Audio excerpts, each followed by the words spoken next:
Is the property market dead? Crypto jumps the gun again. Funding from friends just got easier. I'm your host Matthew Moody, and today we go behind the scenes with expert interviews with practitioners in the field day in, day out. Stay tuned.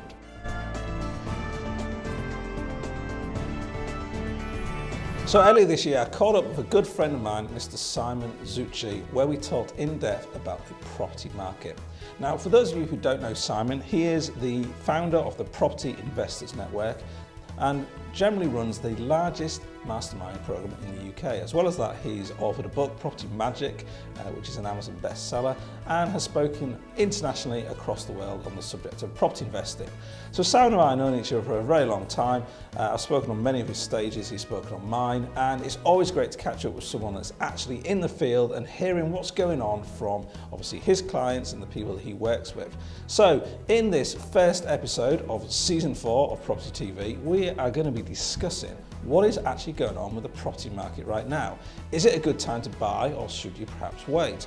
We're also going to look at how crypto affects the property market and how you can potentially benefit from that. And also we're going to be looking at how you can benefit from lending from your friends to buy a property, or what's most commonly known as crowdfunding. So stay tuned and let's go straight to the episode right now where I interview Mr. Simon Zutshi of the Property Investors Network. Now, if you haven't yet subscribed, then what are you waiting for? Subscribe on the link below.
So we are seeing people bring forward the decision to retire.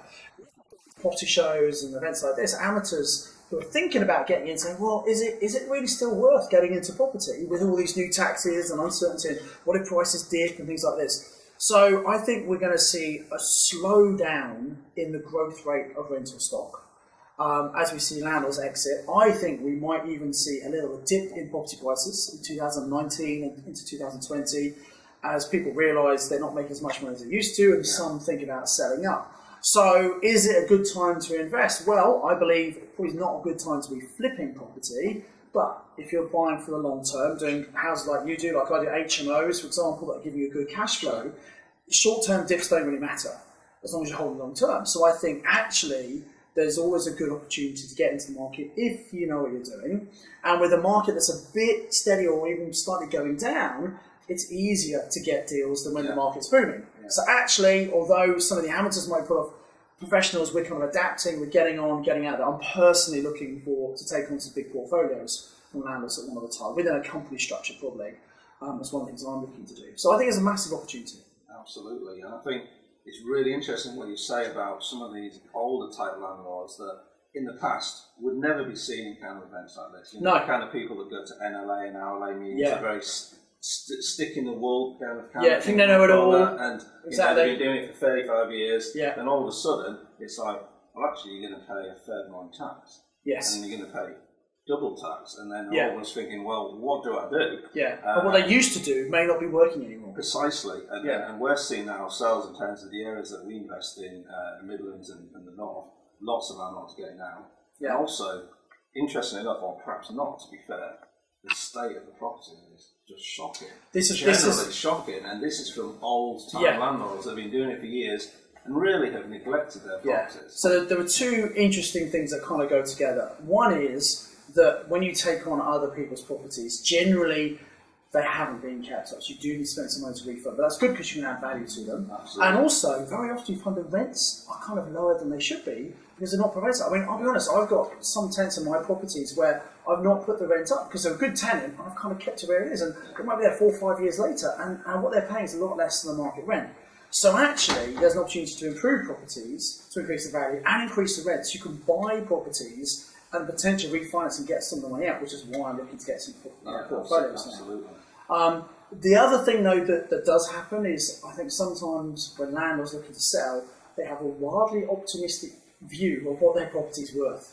You know, and they think, oh, it's worth this. And I think that's related to sometimes they think, right, well, I want this lump sum of cash to retire, therefore, how much do I have to sell my properties for? Well, that's how much it's worth. And I think it's as simple as that sometimes. But the problem is those won't sell. And as time goes on and they're still hanging on and they're making less money, I think they'll become more and more motivated. And as you know, I teach about how to work with motivated sellers to find an ethical win-win. So I think there's big opportunities next 12 to 18 months. Newsflash, newsflash, newsflash, newsflash. Yes, HMO Summit. It's coming to a town near you. Well, actually it isn't, but it is coming to London on November the 17th to the 18th in Holborn. Now, if you're in the HMO market, fantastic. If you're thinking about getting into the HMO market, amazing. If you've ever wondered what the hell the HMO market is, then you've got to be at this event. So 2 days of HMO goodness, and we'll cover a little bit of rent-to-rent, lease options, service accommodation, but we're mainly focused on HMO. So whether you're new to HMOs, you already have HMOs, or you're thinking about getting into HMOs, make sure you go and subscribe right now and get all of the details on our webpage, the link of which will be somewhere below here. See you soon. Fantastic. And I think a thing that you picked up a little bit on there is the fact that because of the changing market dynamics, we're at a stage now where people are starting to think about new ways of buying. So we've obviously got crowdfunding, which has become growing of a nature in a little while. Perhaps we can talk a little bit about that, but also now Bitcoin and still kind of, can you buy a property using crypto? Which is getting quite interesting in terms of, okay, this is really getting interesting. So I know that obviously you run a crowdfunding platform. I do, yeah. How have you kind of seen that progress over the last few years? So it's a bit unfortunate. We picked the name Crowd Property. That'd be a great name. And actually, to be honest, it probably causes a little bit of confusion because there's two big trends. One is crowdfunding, where you put money in and you get a little bit of a share of the property, depending on how much you put in, and hopefully over, say, maybe 5 years, that property grows in value and then it's sold. So for people who just cannot get this property out of the way, probably it's better than doing nothing. Okay. The problem with some of the crowdfunding websites is a couple of things. First of all, very often they don't use leverage. They take in 100% cash from the crowd. And we know one of the benefits of investing in property is using other people's money, getting a 75% gearing, and getting the growth from not just your 25%, but the whole 100%. Yeah. So I think the problem is some of the people who are doing these platforms, they're not actually property people. They're tech people or they're finance people that don't understand property. Because if they did, they'd use gearing. And most of them don't do that at the moment. The other thing is because of that reason, you're relying very much on the people who run the platform to find the property for you. And they may or may not be that good at property, especially in a marketplace where you don't know if it's going to go up or down. There's a bit of a risk there. So again, anything you do like this, you've got to make sure you're prepared to maybe lose some money. So that's crowdfunding. What we do in crowd property is slightly different. We do what's called peer-to-peer lending. So from doing kind of larger developments myself from about 2010, I realised just how awkward the big banks are. They don't really want to lend. And if they do, they'll reduce the amount they lend you, and it's not great for us. So I realised there was a need to do that. I also recognised I was working at the time with a lot of private investors who were lending money to me, getting a great return, looking over my shoulder and learning from the experience. And to do that, people had to have £50,000 or more. And I was on my database, and you've got a big database as well, lots of people who would love to learn, who would love to get a great return, but they haven't got that much money. Yeah, that's true. So it was actually going to an event, and I'm always a great believer in continually educating myself. We've been in property a long time, we don't know it all, we can always learn more.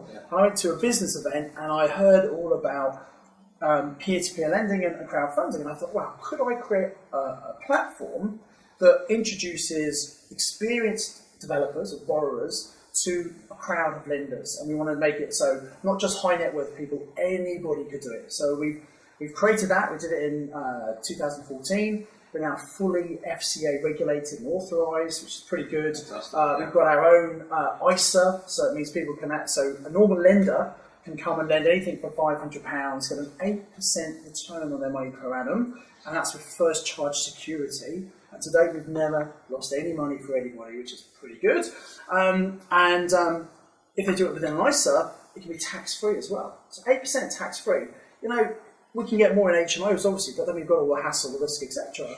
That's a pretty good return for some people, and they can invest as little as £500. Definitely, passive investment.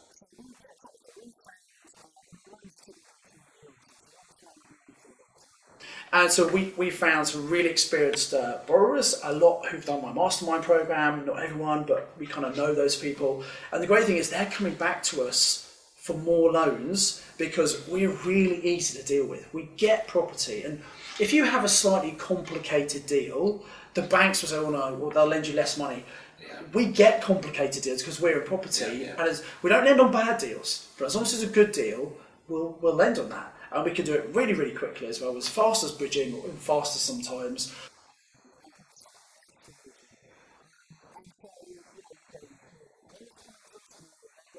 The market's growing massively, we're growing massively, and I think for anyone who wants to borrow in property, we do HMOs, for example. If you want to buy a house, convert it into an HMO, as long as you're adding value, we can fund that. And then once it's running as an HMO, then you've got a lot more lenders, and you can borrow at a much lower rate for like a 20-year mortgage or whatever it might be. So we're kind of like a stopgap for people who are doing development, who are adding value, whether it's new build or freeholds to leasehold conversions or title splits, whatever it might be. If you're adding value, we can help with people. And you know, we've just raised a load of money last year on a crowdfunding platform, so we sold some shares in the business. Got a new guy coming in as a CEO to run. We're building the team, and we're really gearing up. We think it's going to be massive growth in the market, and we're ready to help people. So thank you for watching to the very end of Property TV, and if you're still here, thank you very much. We appreciate you because you've just increased our average viewing times, and for that we are eternally grateful. So do stay tuned for more episodes of Property TV, which will be coming out this season twice a week. So you've got 2 times of goodness from us. So stay tuned. Thanks for watching. We'll see you soon.